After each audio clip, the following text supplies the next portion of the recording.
All right. So, hi, everybody. My name is Nate Peo, and I'm with Michael Barra. So, this is a little bit different podcast than what you're probably used to on our shows, but we connected through the Arte Syndicate, which is a networking, mindset, leadership, growth, forum. I don't know, syndicate group of people that brought together through Ed Milet and Andy Frizella. But we decided we would have a dual podcast. So I haven't really done it this way before, but it's going to be fun, different point of view. So we'll talk a little bit things I talk about on my show, a little bit of things Michael talks about things on his show. So for those of you who don't know me, my name is Nate Peo. I run a podcast called the All In Podcast with Nate Peo. It's a show about getting out of your comfort zone. It's about taking a journey of self-discovery. It's about finding your voice. And really, it's about building relationships along the way and leveraging your network to live up to your potential possibilities. So that's a bit about myself. Michael, you want to give a little shout out on your show and what you're up to? Yeah, sure. I host the Crushing Your Fear podcast. I have a website as well. And, I've experienced a lot of fear in my life, and I don't think people are really talking about it that much, and that's kind of the root of a lot of problems for people, especially now with this pandemic. People are scared. And, I just want to talk to as many people as possible. And I'm also writing a book. It's not finished yet, but it will be out. It's called Crushing Your Fear. So stay tuned for that. It will be out. And I met Nate, like I said, we met in Arte. It's an excellent group headed up by Ed Milet and Andy Frizella, fantastic people in it. I said, Nate, why don't we just do a podcast and just, we'll talk about different topics and see where it goes. Yeah. So it's funny. When you're talking about fear, right? You're not talking about maybe I'm scared of roller coasters or maybe there's a bear chasing me, but you're talking about maybe fear internally, fear of, I don't know, what are the things that you're There's talking so about when you're many talking about fear? fear in life in general. I mean, we have there's so many topics that I'm covering in my book. Actually, fear in government, right? You vote for my party, otherwise, you're going to be in a bad spot. You fear in healthcare. You need to take this medicine or you're going to die. Fear in relationships. Oh my God, I can't. I can't really say that because I'm going to hurt their feelings. Fear at the workplace. Oh, I don't want to do this. The boss might get upset with me. There's just so many different areas, and a lot of the fears that we experience is kind of a fight or flight, reaction, and that's just kind of ingrained in us. It's genetics. When we have cavemen, right, the saber-toothed tigers, it's like, all right, I got to go in my cave, or this thing's going to eat me. But that we can create those tigers in our minds. If we don't if we don't control it and see it for what it is, and having conversations, even thinking about conversations that you need to have with people and creating all these scenarios, so it's just kind of looking at that, dealing with people. I've had people who've done extreme skiing, and the fear fuels them. I've had Marines on the podcast, and they run towards the fear. So it's just great information for people, and other, like for yourself, Nate. As you said, you've had some fear in the past, and everybody has fear, and how do they deal with it? And try to give people some pointers. So tell me, Nate. This is my question now. Your fear in the past, and what have you experienced, and how have you dealt with it? One of the fears, I guess, I've had throughout my life is a fear of being accepted, maybe, or a fear of building friendships and building relationships, right? So I felt most of my life always nervous about making new friends, right? If there was something I didn't know people at, I would be really anxious to go into. I mean, like even like kindergarten, like, so I was on a bus. I bused to school, and I remember the first day of kindergarten. We were in the PM, like half the kids went to morning kindergarten, half the kids went to afternoon kindergarten. And we went, and my neighbor, who was my friend, the same age, we were going to ride the bus together, right? And the bus picked me up, and it was supposed to turn left and go pick him up, and it didn't. It turned right and missed him. And I remember panicking the whole way to the first day of kindergarten that my only friend wasn't going to be there, and I didn't know anybody, and I was like super stressed out. And that like feeling of going into some place where I didn't know anybody throughout my life kind of reoccurred with itself until like when I got to be in high school. I think that's probably the first time we started going to parties and discovered alcohol, discovered booze and beer and stuff like that. And I lived in a college town in Nebraska, so going to college parties all the time, that was like kind of what we did on the week. We would crash college parties and get kicked out. And so when I started finding alcohol, I used that as a social lubricant to make relationships easier, right? A lot of us do. It makes it easier. Yeah. And you know, and I continue to do that throughout my life. And up until like recently, you know, a lot of people do 75 hard in the Know Who Andy Frisella is. And I had started doing that last year. And one of the biggest challenges was like I was going to all these networking events that I was used to attending for work and not drinking at them. And it was so weird going in, going like, what do I do? How do I make friendship? Like, what am I going to talk to people about? Like all these panic things that go into going to meeting people when you have like your normal crutches that you rely on to go into social interaction. So for me, I always struggled with building friendships and relationships with people I didn't know, just because it was scary and I was nervous. I was worried about what people would think, or if they would like me, or if I'd be good enough. So for me, that was probably a big fear of mine, is just being accepted, and then developing, you know, habits or crutches to kind of find ways to be who I needed to be to overcome those fears. Right. Right, exactly. And I know about the, you know, going to a party and drinking the alcohol. I did 75 hard too. And that was, you know, like I told you, I had a brewery, right? So, I mean, I can't have a beer for 75 days. I'm like, oh my God, you know, and it was okay. I did it, you know, and day 76, I had my beer and everything was okay. But I mean, yeah, we take that for granted. I guess we just kind of go to parties and yeah, I'm going to have a drink, you know, when you can clean yourself out of that, you know, and just think so much clearly, right? Just all the clarity that I had. And that was happening during this pandemic when it started. And I'm still, you know, the whole pandemic thing is just, I have to relax about it. I mean, I see people with masks and I just get very nervous and I'm just like, oh my God. You know, but it's a way. But it's interesting that you were kind of shy, but now you have this all-in academy, and it's for B2B, and you take cold leads and you build trust, and that takes communication. That takes, you know, how did you get into that? Well, it kind of goes like hand in hand of these fears and these crutches. So like I would say in general, like I started using alcohol as a social lubricant, right? To go to parties and become the person I wanted to be, using alcohol to be that person so that I could make those relationships. And as I started discovering myself, is I didn't need alcohol to be the person who I needed to be to create the relationships I wanted to do and be up to my potential. In fact, it probably was holding me back from living up to my potential, because you know, you get a few too many beers in you and your whole next day shot because you're just not feeling that great. So you're not living 100% every day.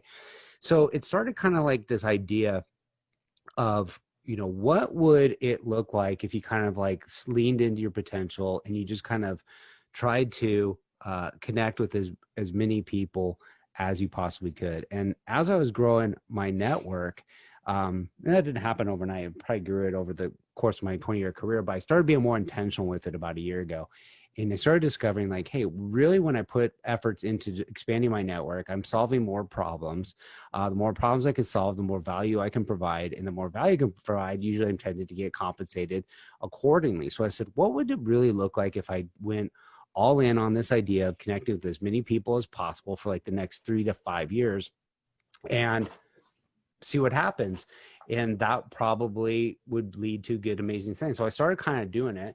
And one of the things I realized is like, hey, if I want to connect with as many people as possible, I just can't always be out looking. I need to attract people into me, which means posting on social media. And all of a sudden that was scary. That was fearful. It's like, oh my gosh, like I'm going to say something. And what if nobody looks at it? Or what if people think it's stupid? Or what if it's opinionated? Or what if somebody goes on there and comments on it negatively? And I was really overwhelmed about doing it. And I had a conversation with a few people and they're like, hey, first of all, nobody's paying attention, right? If you go and you post, most likely nobody's going to read it. And so if you write something stupid, who cares? Nobody saw it. And if you do write something and everybody looks at it, wasn't that what you wanted anyway? So that's a good thing. So I started kind of gradually doing it more and more. And the more I did it, the less fearful it became. So then the idea of doing a podcast came up. I was like, hey, that might be a way to cast a bigger net, meet more people, connect with more people, and it felt scary. So I kind of was at this point where I said, hey, not only is it when you network, your value goes up, but also the things that you tell yourself in your head, these stories of limiting beliefs, of self-doubt, why can't you do this? Why can't you be the face of a business? Why can't you, share your knowledge and expertise to the world? That is holding you back because you're saying you're not good enough to do this. And anybody that's ever done anything big had to overcome a lot of self-doubt and fears. And I'm sure they all felt it anyways, but they just did it. They just went past it. They didn't go, hey, I'm worried somebody might think I'm stupid, so I'm not going to live up to my potential. I'm just going to sit on the couch. So I was like, hey, if I'm going to network and build up to my potential that way, I also have to start overcoming these fears of holding myself back. And so if something felt uncomfortable, something felt like scary and spooky to do it, I needed to do it anyways. And I needed to set up a set amount of time to do it continuously, so I didn't give up for the wrong reasons, right? So when I started podcasting, I said, hey, you're going to podcast for like 50 episodes, right? Because if you don't do 50 episodes, what's going to happen is you're going to hit a roadblock, and the roadblock's going to tell you like, hey, this wasn't meant to be. You should hang it up and let somebody else do that. And if I got to the end of 50 episodes and I hated it, at least then I had decided that I chose to do something differently, not because I gave up, but because I said, hey, this ran its course. I tried it. It wasn't something I liked doing.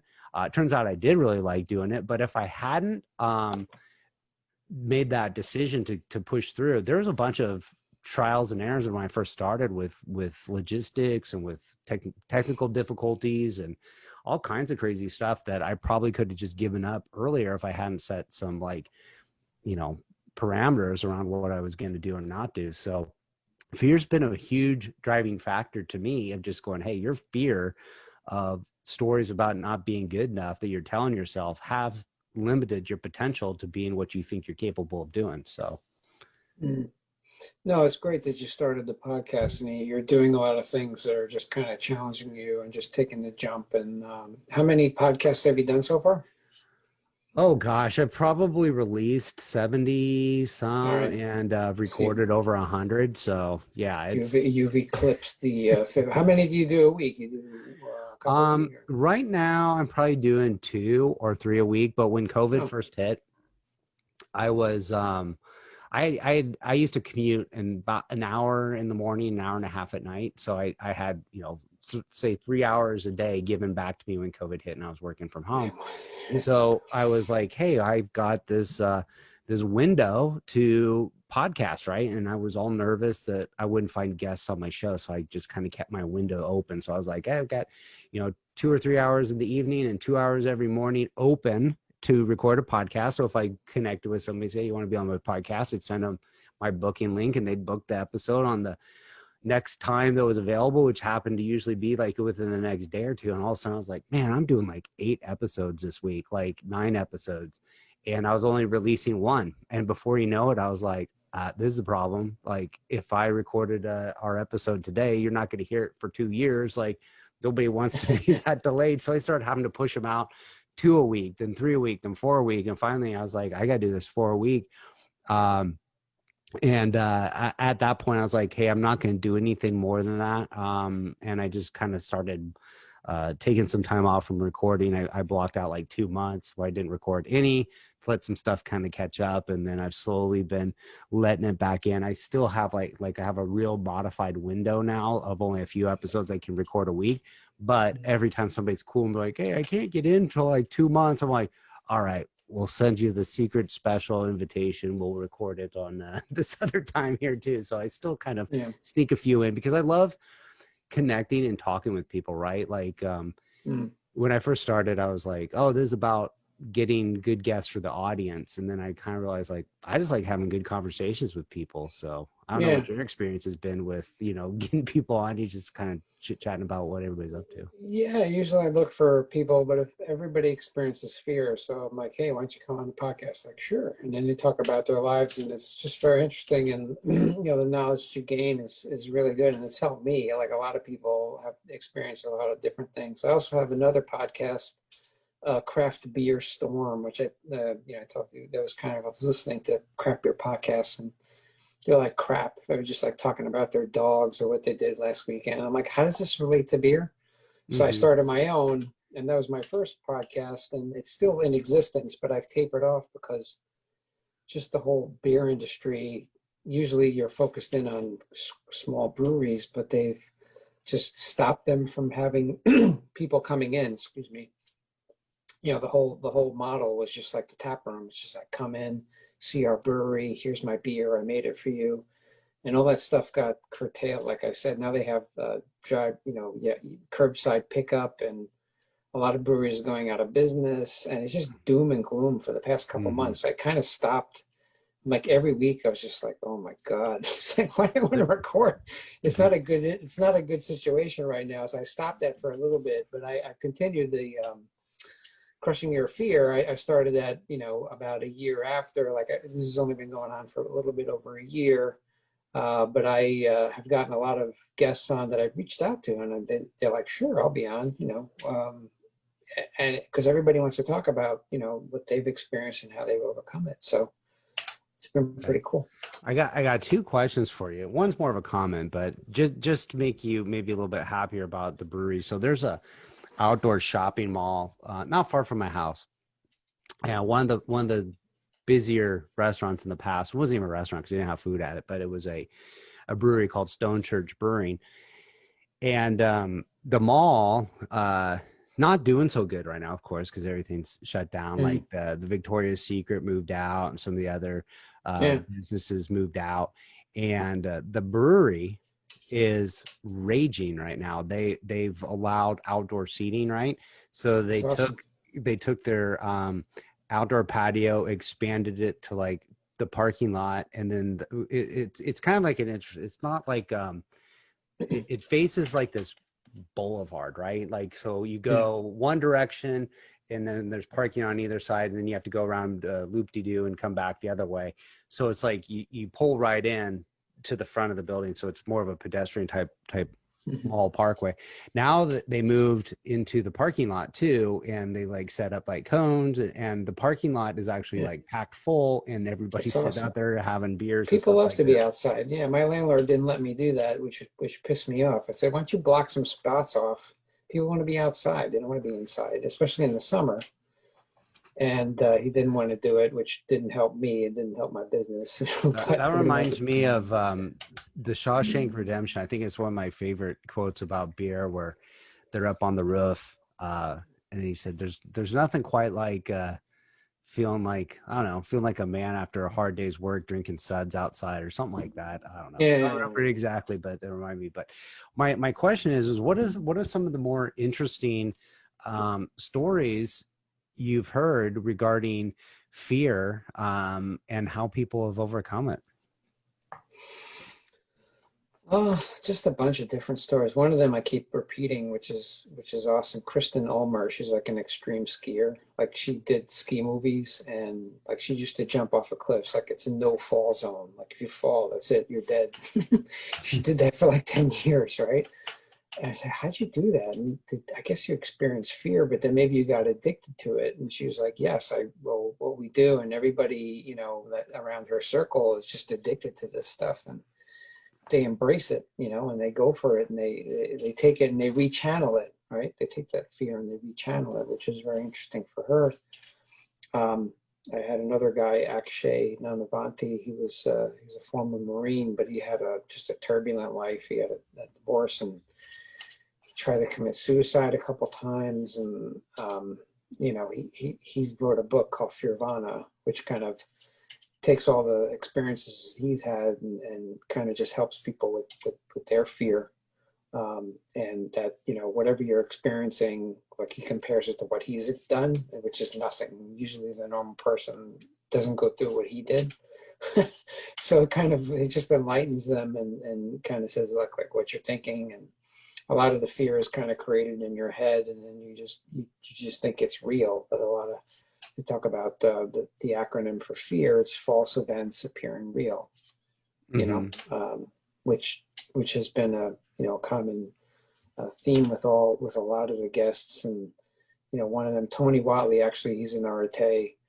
He's a race car driver, and he just told me about an instance where he was in a new car and going down the track, and all of a sudden he spun out of control, and all he could see is this massive wall coming towards him.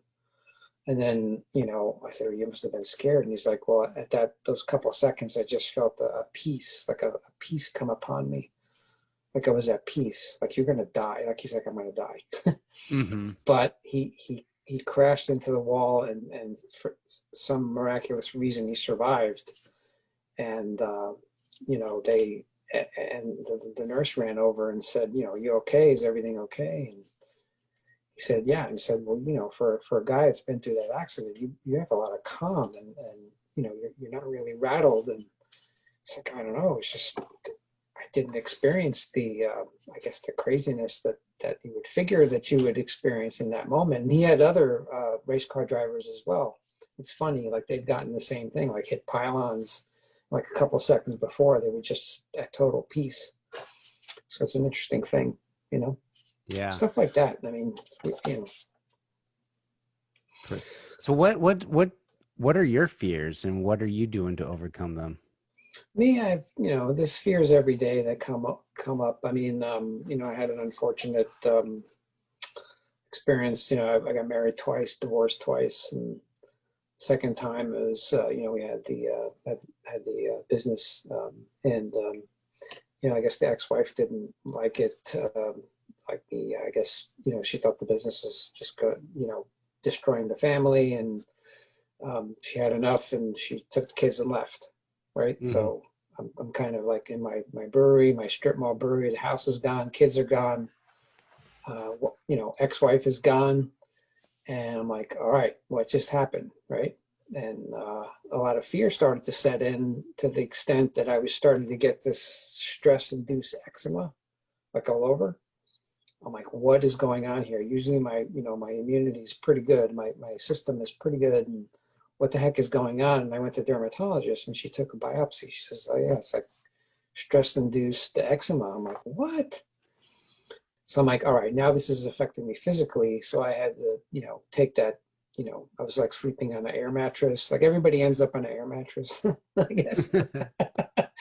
That was my point. And I'm like, that was kind of my low point. And it's like, all right, either I can be pity for myself, have a pity party, or I can kind of learn from this and rechannel it and just get up and be a better person, be a better man, be a better father for my kids. And, I chose that route, and, 75 Hard was a part of that. That got me back, into shape, mentally, physically, having routines, and, I'm much better now. Because of that, and I've experienced a lot of fear and in my life, as well. Being a kid, being bullied. I guess everybody's been bullied, and you just remember that stuff that parents say to you, and you remember one sentence could change a person's life, right? If you're a kid, mm-hmm. And that stuff is like horrible stuff, right? And it's kind of lessons for me, and like, how am I going to treat my kids? I got to think twice before I say stuff to them, because it could be taken in the wrong way, or, sometimes I do stupid things. Like I'll say something and I'm like, idiot, why'd you say that? But that's stuff that helps me. Mm-hmm. And then we talk to other people, and I'm like, there's fear out there, and I know a lot of people are experiencing it. We've experienced a lot of fear with this pandemic. You know, Ryan Stewman, I'm in one of his programs. He said it's a scamdemic. That's one of the words. I'm like, oh my God. You know, I mean, it depends on the person that you talk to, but you know, it's created a lot of fear-based, and then they have riots on the media. I don't watch the news anymore. I just don't watch the news because it's just so negative. And I look for the positive in life, and you know, talking to people like you and talking to other people about the fears that they've experienced kind of helps me, and I try to help others. You know, Well, with that. you know, I was right before this. I was talking to somebody else about what's going on in the world right now, and she said, "Hey, even with all this chaos that's going around, right? I've never felt more at peace with myself than I have in my entire life." And she asked, "Do you feel that way?" And I said, "It's weird you say that, because like I look out my window, right? And I'm looking out my window and I see my backyard and there's nobody back there. It's calm. You know, there's a little breeze, maybe trees swaying. I look up the road. There's no cars on the road. You know, the people are in their houses or they're doing their thing. Maybe a car drives by every now and then.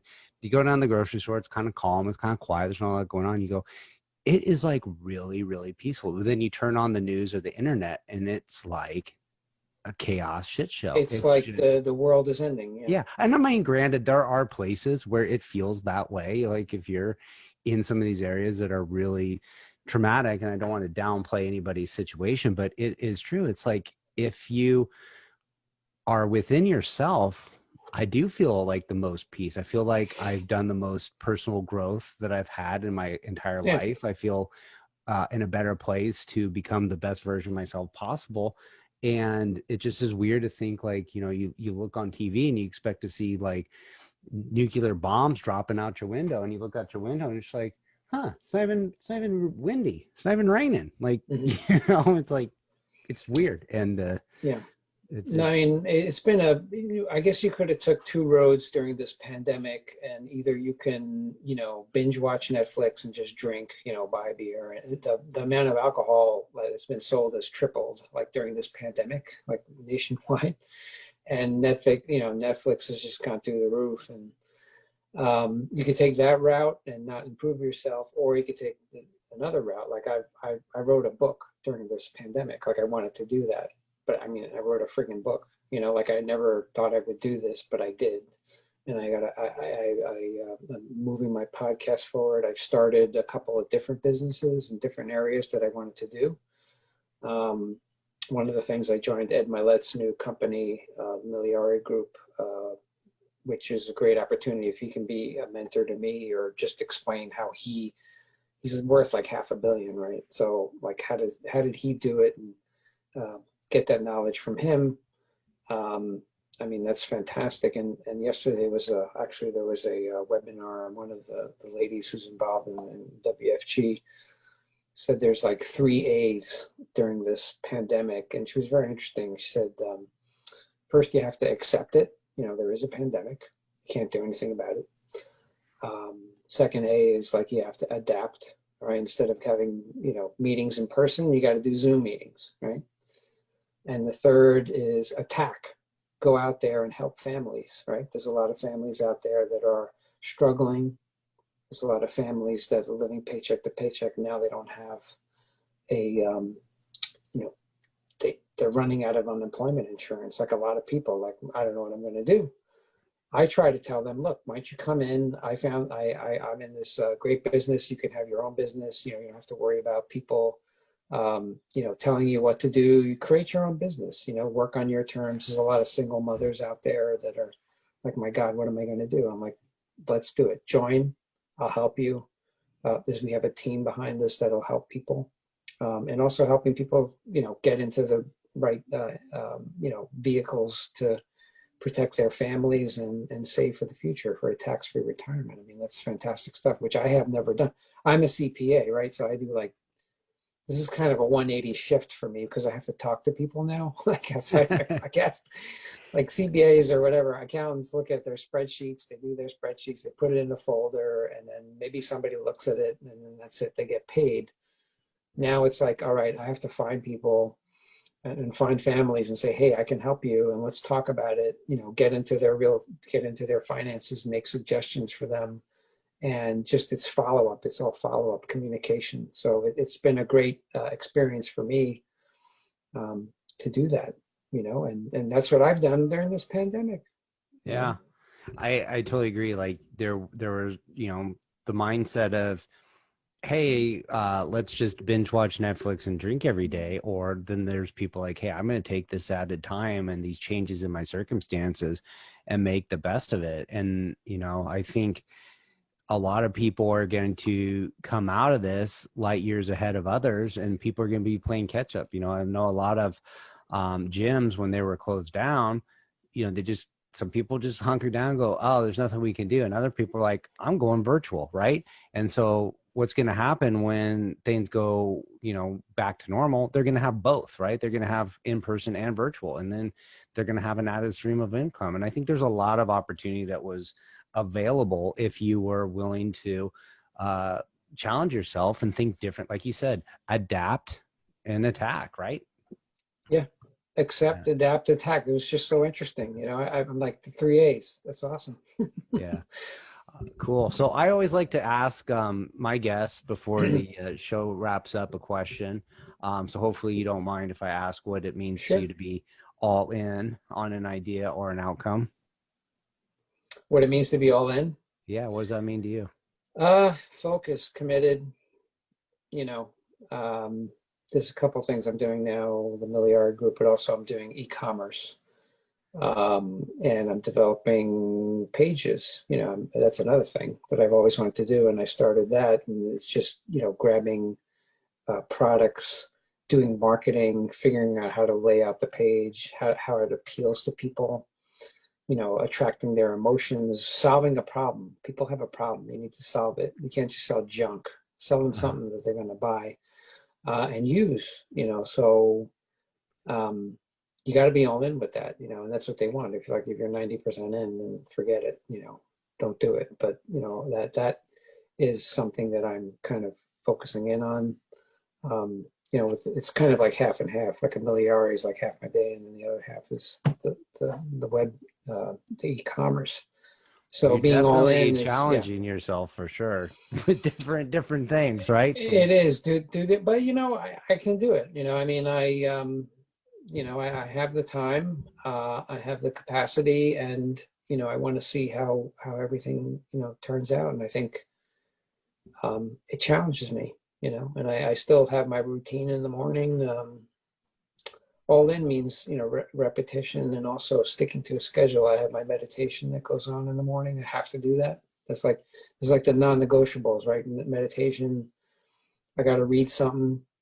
I have to visualize, I have to look at pictures and look at my future and visualize the future.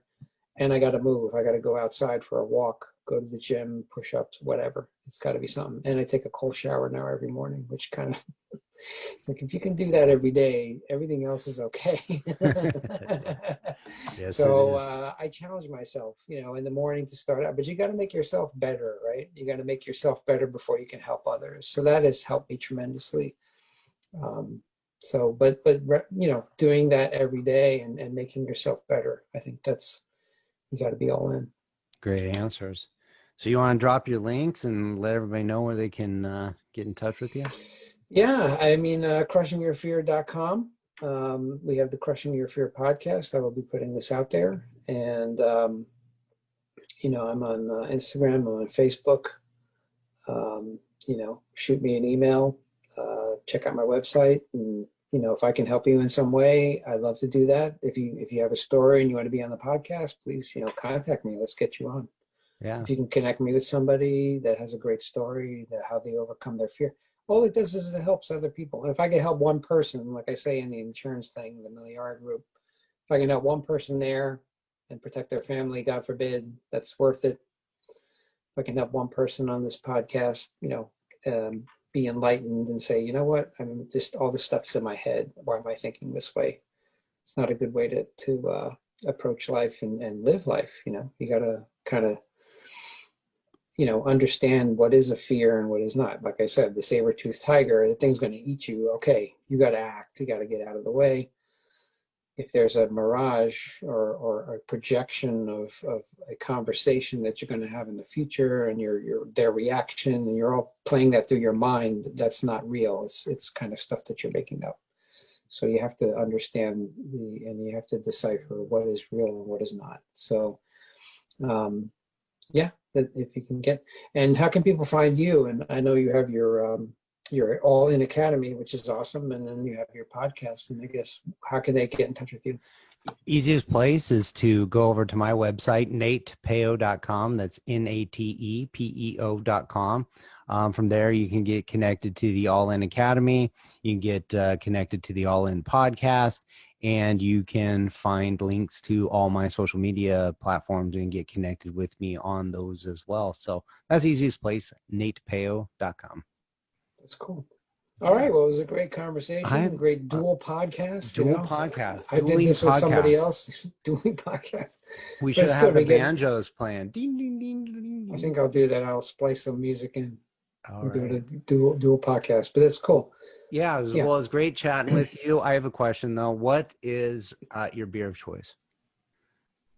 My beer of choice, that's people used to come in and ask me, you know, what's your favorite beer? And I'm like, they're like my kids. I don't have a favorite one. You know, it depends on what, you know, my mood is and my day. I mean, I love IPAs, which everybody loves IPAs. And if you haven't had an IPA, you got to try one because hops are awesome. But there's sometimes where I like a darker beer, like a stout. I made an awesome stout, you know. Yeah. Entered into the Great American Beer Festival, and it almost got a medal, but didn't. But it did very well, which I pat myself on the back. And, you know, there's different beers, wheat beers, depends on the temperature outside. Beer is something that, you know, there's so many, and that's what I do on my podcast. Like every Wednesday I do beer styles. There's over 100 different styles in the Great American Beer Festival listing. And then there's subcategories too. So there's all kinds of beer out there. So I love all kinds of beer. It's a good thing we had this conversation when it's over. I don't like IPAs. At all. Oh, you don't like them at all? It depends. You know, some of them are over the top. Like some of them, they call them milkshakes. You know, like they. You know what it is? It's the hops. I don't know if it's like something I'm allergic to in them, but if I have like the hoppier the beer is, the more headachy I get. But yeah. I love Hefeweizens. I love the German style Hefeweizens. I don't like fruit beers, like a fruity hef, but I like, you know, where they like it's got pineapples and mangoes, and I just give me a regular beer. But I love a Belgian style beer and American lagers, that type of stuff. Like, gosh, I love beer. And now that the day's almost over, let's go have one. So yeah, I know. If I was out by you, we'd have a beer after this. Right? I'm in New York and you're in California. But one day I'm going to come out. Actually, I'm coming out there. Where are you again? Corona, California. Is that near Irvine? Yeah, it's about 40 minutes away. Oh, I'm flying into Los Angeles, and then I'm going down. We're all meeting for this Milliard group. Our team is meeting mid October. So I'll ping you and see if you're around. We'll grab a beer. Let's do it. Awesome. All right. Well, it's great chatting with you. Yeah, excellent. No, it was great. Good thing. Good to talk to you, and I'm glad we did this. Awesome. Cool. All right. Cool.